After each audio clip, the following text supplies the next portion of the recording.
कृष्ण हरे हरे, हरे राम राम राम हरे हरे।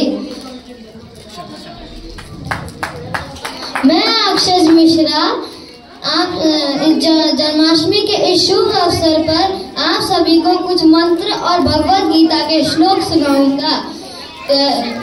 ओम कृष्णाय वासुदेवाय हरे परमात्मने प्रणतः क्लेशनाशाय गोविंदाय नमो नमः।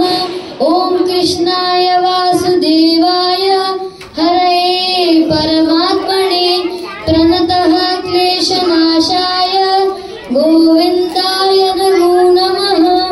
शांताकारं भुजगशयनं पद्मनाभं सुरेशं विश्वाधारं गगनसदृशं मेघवर्णं शुभांगं लक्ष्मीकान्तं कमलनयनं योगविद्यानगम्यं वन्दे विष्णु भवहरं सर्वलोकैकनाथं। कर्मण्येवाधिकारस्ते